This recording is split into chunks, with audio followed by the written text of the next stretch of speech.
Hi everyone, nomenclature कर रहे थे हम लोग ऑर्गेनिक केमिस्ट्री में और लास्ट लेक्चर में साइनाइड्स और आइसोसाइनाइड्स का नॉमेनक्लेचर हमने करा था। अब इसके आगे बढ़ा जाए तो नेक्स्ट है इसमें नाइट्रो कंपाउंड्स।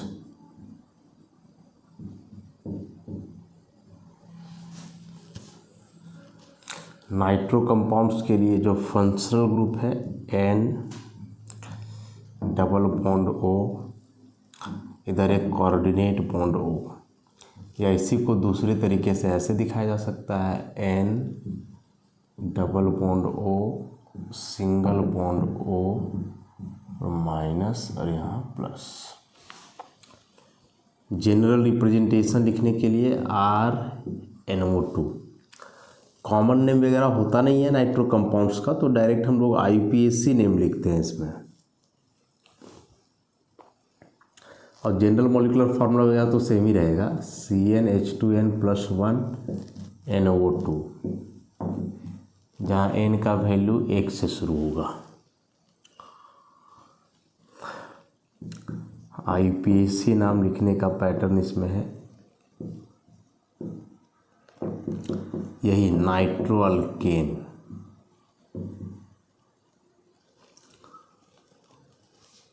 यदि R यहाँ कोई अल्काइल चेन हो तब, और नहीं तो लिखा जाएगा नाइट्रो एरीन जब R कोई एराइल ग्रुप हो। और नंबरिंग वगैरह के लिए बेसिक से रूल्स है, इधर से फंक्शनल ग्रुप नज़दीक होगा उधर से ही नंबरिंग करना है हम लोग को। कुछ एग्जाम्पल्स देखें। CH3NO2, CH3CH2NO2,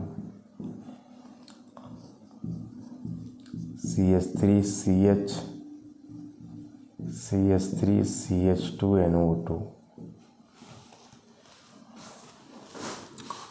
ऐसा ही बॉन्ड लाइन रिप्रेजेंटेशन से हो सकता है।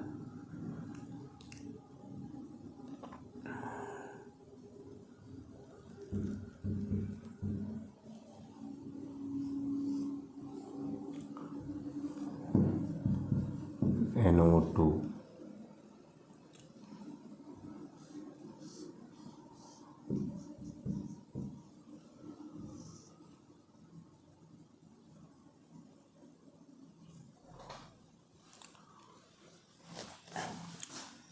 एरोमेटिक रिंग के लिए भी हो सकता है।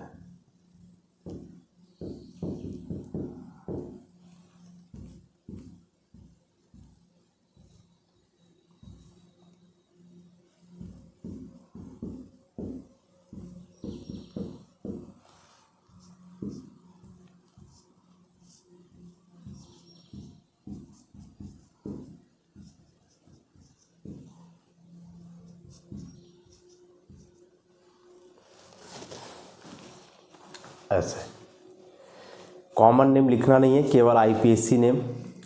नंबरिंग वगैरह जिधर से नज़दीक पड़ेगा फंक्शनल ग्रुप, ज़रूरत पड़े तो। हेलो अल्केन के जैसा है ना इसका, नाइट्रो अल्केन, वैसे हेलो अल्केन लिखा जाए।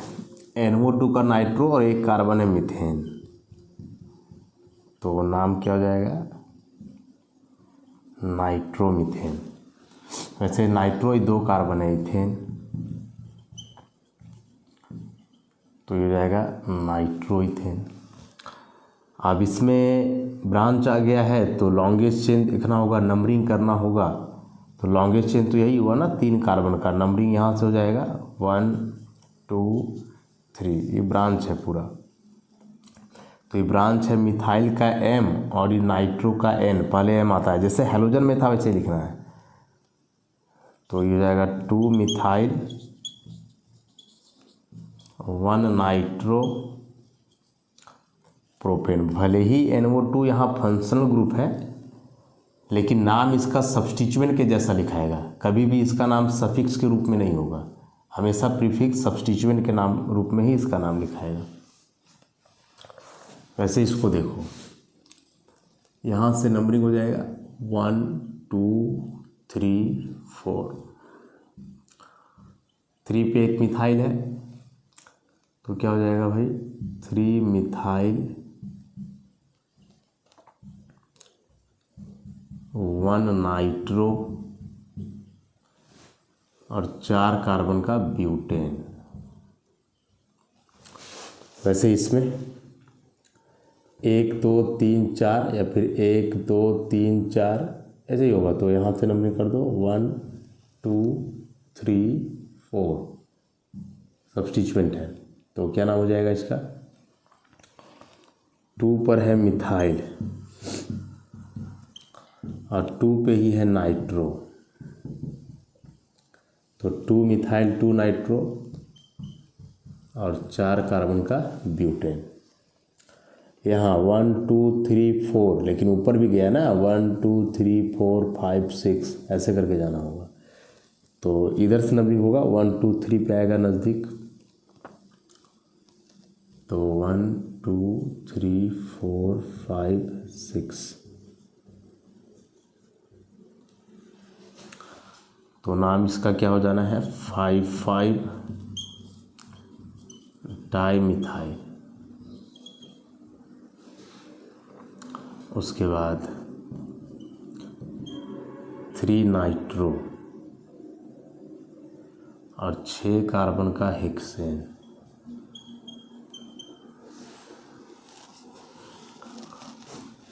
बेंजीन में NO2 लगा हुआ है तो सिंपली इसका नाम हो जाएगा नाइट्रो बेंजीन। अब एक से ज़्यादा है तो फिर पोजीशन मेंशन करना होगा, इसका नाम लिख सकते हो 1,3 डाई नाइट्रो बेंजीन या फिर मेटा डाई नाइट्रो बेंजीन, क्योंकि 1,3 को तो हम लोग मेटा भी कहते थे ना।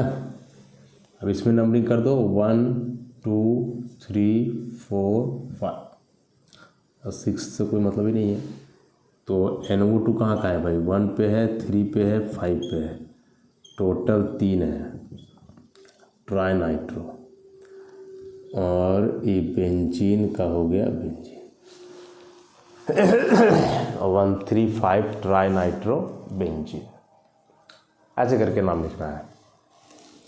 जस्ट लाइक हेलोजन कंपाउंड्स, वहाँ हेलो लिखा जाता था, कॉमन नेम भी होता है उसमें, लेकिन इसमें नहीं, केवल IPSC नाम है। और जैसे वहाँ हेलोजन फंक्शनल ग्रुप होते हुए केवल सब्स्टिट्यूएंट्स हो सकते थे, सफिक्स नहीं, वैसे यहाँ NO2 में है। मान लो कोई ऐसा चेन हो, यदि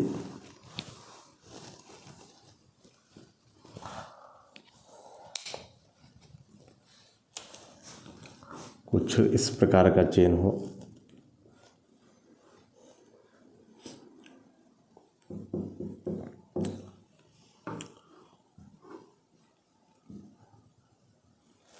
ऐसा, और इसके लिए नाम लिखना है।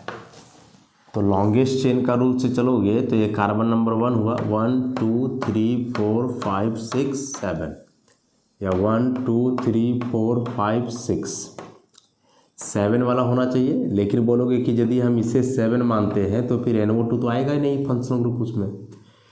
तो ऐसे फंक्शनल ग्रुप जिसका नाम केवल प्रीफिक्स के रूप में हो सकता है, केवल सब्स्टिट्यूएंट के रूप में हो सकता है, उसको हम लोग एक प्रकार से ब्रांच ही लेकर के चलते हैं और फिर उसको उतना तवज्जो नहीं देते हैं। तो NO2 यहाँ हमेशा सब्स्टिट्यूएंट के रूप में लिखाएगा ना, तो NO2 मेन चेन में आवे चाहे नहीं आवे इसका कोई वैल्यू नहीं है, क्योंकि वैसे भी तो सब्स्टिट्यूएंट ही होना है, वैसे भी या सब्स्टिट्यूएंट ही होना है। इसलिए इस NO2 को बहुत ज़्यादा वेटेज नहीं देना है और हम लोग इसी को मेन चेन मानेंगे, चाहे NO2 उसमें आए चाहे नहीं आए। हाँ, वही यदि OH रहता, NH2 रहता, मतलब जो मेन फंक्शनल ग्रुप होते हैं जिसका नाम सफिक्स के रूप में लिखा जा सकता है, तो यदि वे सब फंक्शनल ग्रुप होते तो फिर हम लोग को मेन चेन इसी को मानना पड़ता, चाहे लॉन्गेस्ट हो या ना हो। लेकिन ये फंक्शनल ग्रुप चूँकि हमेशा सब्स्टिट्यूएंट के रूप में लिखे जाते हैं, तो इस केस में इसको उतना वैल्यू देना नहीं है। तो आप 1 2 3 इधर से कर दो, 1 2 3 4 5 6 7, मिथाइल है, इथाइल है, पूरा एक साथ। तो पूरा एक साथ क्या लिखाएगा, एक कार्बन यहाँ है NO2, तो इसका नाम नाइट्रोमिथाइल लिख सकते हैं हम लोग, जैसे क्लोरोमिथाइल कैसे लिखते थे वैसे ही नाइट्रोमिथाइल। अब अरेंज कर दो, MEN तो पहले E, तो नाम हो जाएगा 4 इथाइल, उसके बाद M 6 मिथाइल 3 नाइट्रोमिथाइल, तो नाइट्रोमिथाइल को आप ऐसे ब्रैकेट में रखोगे और 7 कार्बन के लिए हो जाएगा हेप्टेन, ऐसा 4 ethyl 6 methyl 3 nitromethyl and then heptane.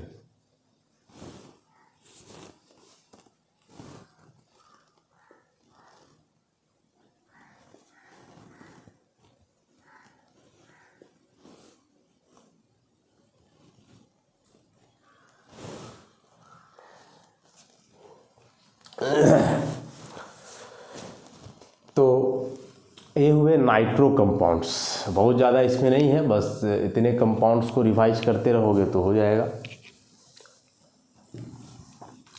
Nitro compound से रिलेटेड चैप्टर है लेकिन क्लास 12th में नहीं है, वह आगे जब पढ़ोगे ग्रेजुएशन वगैरह वहाँ पढ़ना है इससे रिलेटेड चैप्टर।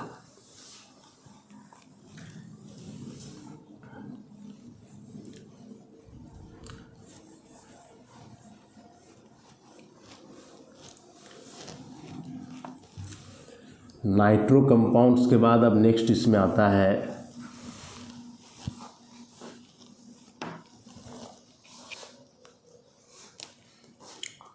नाइट्राइट्स।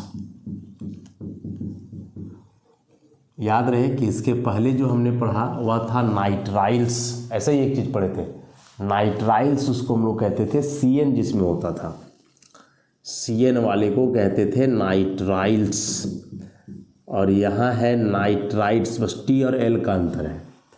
तो नाइट्राइट के लिए जो फंक्शनल ग्रुप है होता है ONO,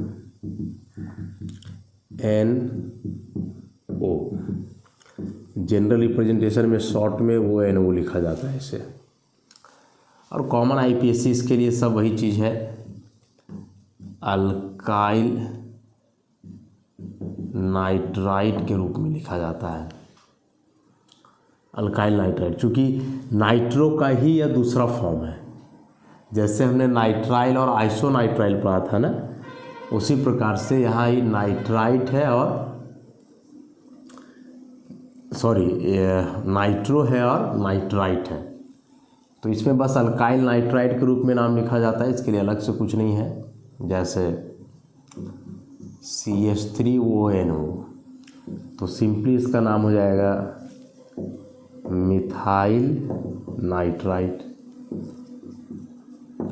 CH3CH2ONO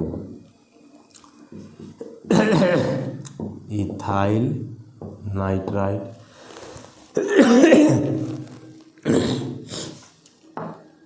उसी प्रकार से मान लो है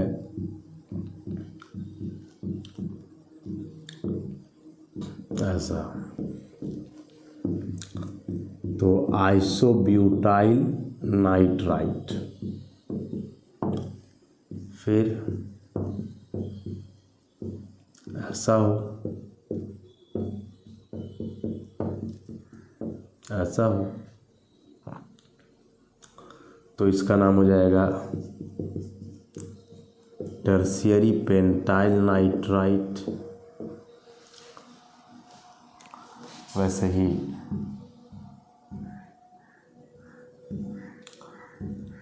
बेंजीन CH2ONO हो, इसे कहते हैं बेंजाइल नाइट्राइट। नहीं, अल्काइल नाइट्राइट के रूप में ही लिखते हैं। जैसे बताए ना कि नाइट्राइल के बाद आइसोनाइट्राइल पढ़े थे, तो कैसे उसका अल्काइल कार्बाइल एमीन के रूप में लिखते थे, या फिर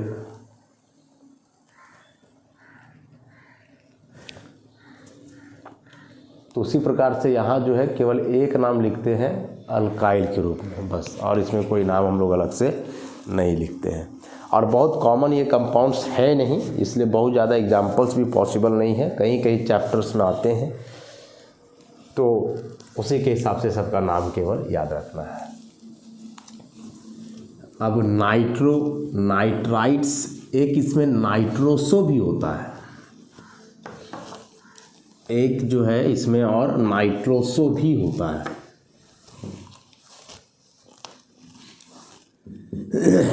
नाइट्रोसो NO ऐसा RNO, तो वही नाइट्रो अल्केन की जगह नाइट्रोसो अल्केन लिखा जाएगा, केवल नाइट्रोसो अल्केन लिखा जाएगा। NO को नाइट्रोसो कहते हैं, जैसे CH3 C CH3 CH2 CH3 NO लगा हुआ हो। तो इधर से नंबरिंग करेंगे लेफ्ट साइड से 1 2 3 4, तो 2 मिथाइल 2 नाइट्रोसो और ये 4 कार्बन का हो जाएगा ब्यूटेन। 2 मिथाइल 2 नाइट्रोसो ब्यूटेन, बस सिंपल सा है।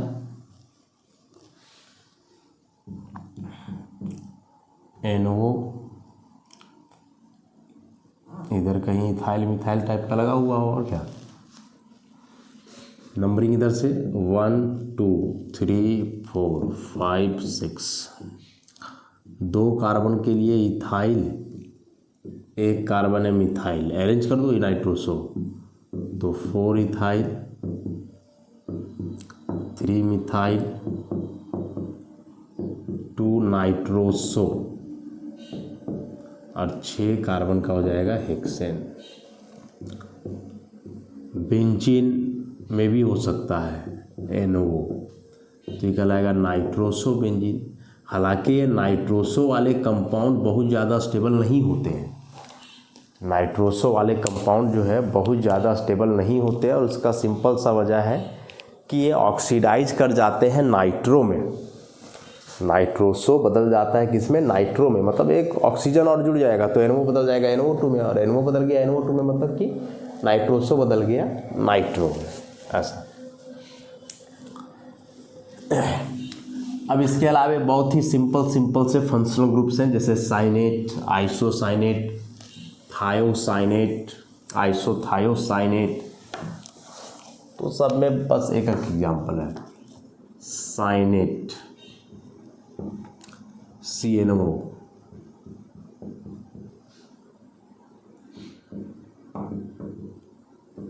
यहाँ ऐसे कोऑर्डिनेट बॉन्ड दिखाएंगे, RCNO, जैसे CH3 CNO, methyl cyanate, CH3 CH3 CNO, isopropyl cyanate, ऐसा ही है इसमें। फिर आइसोसाइनेट में होता है NCO, इसका उल्टा, यहाँ लोन पेयर होगा, यहाँ 2 लोन पेयर होगा, RNCO, नाइट्रोजन से बॉन्डिंग है, इसमें कार्बन से बॉन्डिंग है बस, तो CH3 CH2 NCO, क्या लिखेंगे ना, इथाइल आइसोसाइनेट। फिर है CH3 CH2 NCO, क्या लिखेंगे नाम, आइसोब्यूटाइल, दिस वन इज, और इसका नाम हो गया आइसोसाइनेट, ऐसे करके। बहुत रेयर कंपाउंड्स हैं, ये उतने कॉमन नहीं है जितने कि पीछे मीन्स वगैरह में हम लोग पढ़े थे। उसके बाद है थायोसाइनेट, तो थायोसाइनेट में SCN, ऐसा, तो RSCN रहेगा, जैसे CH3 CH2 CH2 SCN, तो ये N प्रोपाइल होगा ना, N propyl thiocyanate, N propyl thiocyanate. उसी प्रकार से CH3 CH SCN CH2 CH3, तो ये पूरा हो गया सेकेंडरी ब्यूटाइल, और SCN इज थायोसाइनेट, ऐसे ही है। नेक्स्ट है आइसोथायोसाइनेट,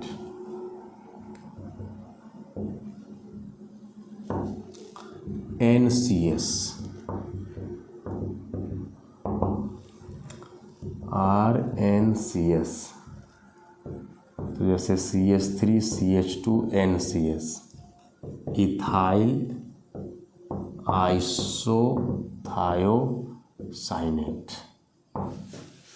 बस मेन फंक्शनल ग्रुप को केवल याद रखना है, बहुत अल्काइल लगेगा, इसमें कुछ खास है नहीं। और फिर मान लो ऐसा हो CH3C CH3 NCS CH2 CH3, क्या नाम हो जाएगा इसका? टर्शियरी पेंटाइल आइसोथायोसाइनेट, ऐसा। तो ये छोटे छोटे फंक्शनल ग्रुप, कुछ एग्जाम्पल्स इनका जो कभी कभी आएंगे चैप्टर्स में, तो हम लोग देखेंगे इसके लिए। बस ग्रुप पहचान के रखोगे, CNO means cyanate, NCO isocyanate, SCN thiocyanate और NCS उल्टा isothiocyanate.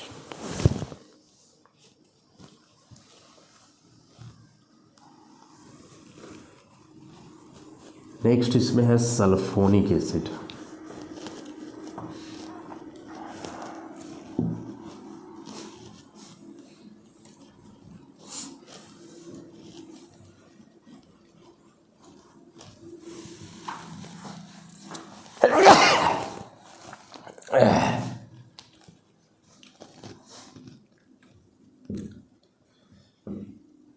Sulphonic acids, functional group S double bond O OH, RSO3H। इसका भी केवल एक ही नाम होता है, अल्केन सल्फोनिक एसिड। और ये हमेशा सफिक्स के रूप में लिखा था, जैसे नाइट्रो हमेशा प्रीफिक्स होता था, ये हमेशा सफिक्स होता है। जैसे CH3 SO3H, methane sulphonic acid, carboxylic acid के जैसा होगा। वैसे ही CH3C CH3 यहाँ हो, SO3H CH2 CH3। नंबरिंग होगा इस बार 1 2 3 4, जिधर से नज़दीक होगा ब्रांच पहले लिखे जाएंगे। 2 मिथाइल, 4 कार्बन का है तो ब्यूटेन, और सेकेंड पर है तो 2 सल्फोनिक एसिड, ऐसा 2 मिथाइल ब्यूटेन 2 सल्फोनिक एसिड।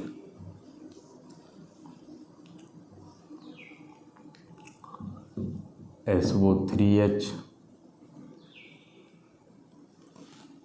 ऐसा। और इसके लिए नाम लिखना हो तो लॉन्गेस्ट चेन के अनुसार चलेंगे हम लोग। तो लॉन्गेस्ट चेन के अनुसार चलोगे तो 1 2 3 4 5 6 7, 1 2 3 से नज़दीक आता 4 5 6 7, मिथाइल। तो इसका नाम हो जाएगा क्या? 6 डाई मिथाइल, 7 कार्बन का हेप्टेन, 3 पे है तो हेप्टेन 3 सल्फोनिक एसिड, ऐसा। बेंजीन वाले के लिए बहुत कॉमन है, बेंजीन वाले के लिए बहुत कॉमन है कि बेंजीन में कहीं लगा हुआ हो SO3H, तो सिंपल सा इसका नाम हो जाएगा बेंजीन सल्फोनिक एसिड। यानी benzene sulphonic acid is very important, chapters में लगभग जगह आएगा। बेंजीन में SO3H ग्रुप लगा हुआ हो तो उसे हम कहेंगे बेंजीन सल्फोनिक एसिड। और एक से ज़्यादा जगह रहेगा तो वैसे नंबरिंग करके लिखना होगा इसका। अब इसी में से सल्फोनिक एसिड के डेरिवेटिव्स हैं। डेरिवेटिव्स ऑफ सल्फोनिक एसिड, जैसे कार्बोक्सिलिक एसिड है उसके डेरिवेटिव्स पढ़े थे हमने, acid chloride, acid anhydride, ester, acid amide. उसी प्रकार से सल्फोनिक एसिड के भी डेरिवेटिव्स हैं। तो डेरिवेटिव्स ऑफ सल्फोनिक एसिड,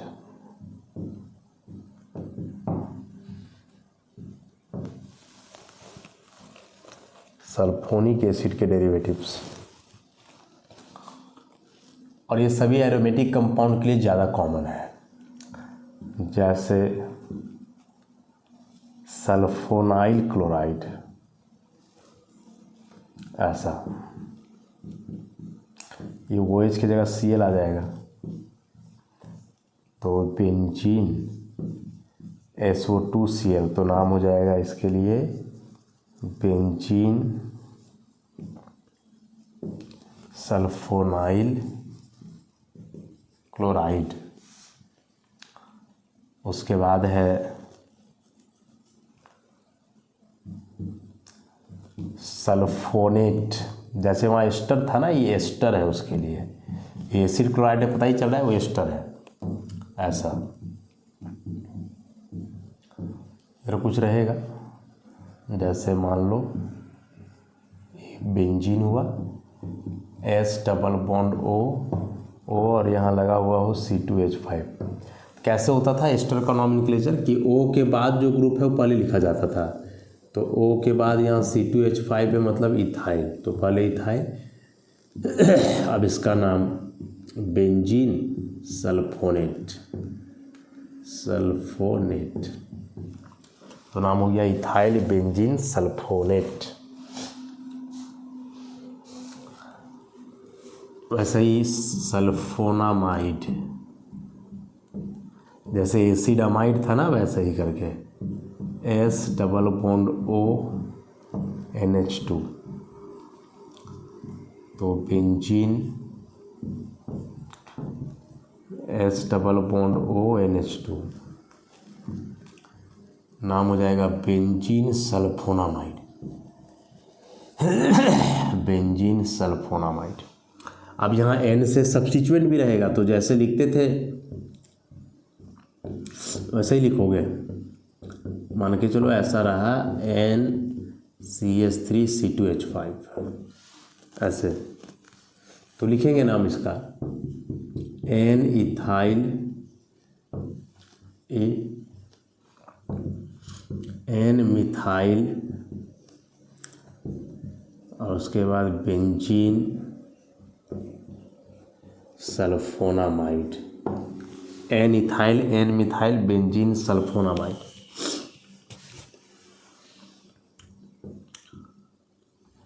बस, तो ये डेरिवेटिव्स हुए सल्फोनिक एसिड के, सल्फोनाइल क्लोराइड, सल्फोनेट और सल्फोनामाइड।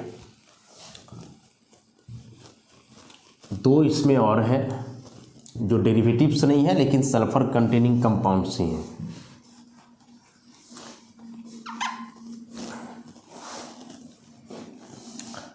एक है सल्फॉक्साइड्स, फंक्शनल ग्रुप SO, जैसे CH3S double bond O CH3, di methyl sulphoxide,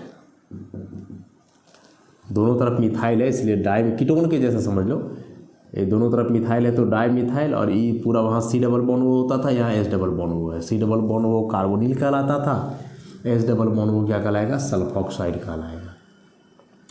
तो डाई मिथाइल सल्फॉक्साइड, शॉर्ट में DMSO, बहुत इम्पॉर्टेंट है, वेरी वेरी इम्पॉर्टेंट, एक इम्पॉर्टेंट ऑर्गेनिक सॉल्वेंट है, organic solvent with high polarity, high polarity वाला जो है बहुत ज़्यादा पोलर होता है, और एक बहुत ही इंपॉर्टेंट ऑर्गेनिक सॉल्वेंट है। चैप्टर में पढ़ोगे आप DMSO, जैसे अमाइड में हमने बताया था DMF, डाइमिथाइल फॉर्मामाइड, वैसे यहाँ डाइमिथाइल सल्फोक्साइड, DMSO, याद रखोगे, बहुत इंपॉर्टेंट है। वैसे ये sulphone, S double bond O होता है, तो हो जाएगा CH3, S double bond O, double bond O, CH3। इस बार इथाइल कर दो, अलग अलग भी रख सकते हो, तो अलग अलग रखोगे क्या हो जाएगा, पहले इथाइल इधर वाले के लिए, फिर इसके लिए मिथाइल, और ये SO2 के लिए सल्फोन, इथाइल मिथाइल सल्फोन, ऐसे। तो ये सल्फर कंटेनिंग कंपाउंड्स थे, और इस तरह से यहाँ एक एक करके जितने भी फंक्शनल ग्रुप्स हमने लिखे थे शुरुआत में, उन सारे फंक्शनल ग्रुप्स का नॉमेनक्लेचर जो है किए हम लोग एक एक करके बारीकी से। तो अब नेक्स्ट लेक्चर में जो है हम लोग पॉलीफंक्शनल कंपाउंड्स का नॉमेनक्लेचर करेंगे। तो आज के लिए इतना ही, धन्यवाद।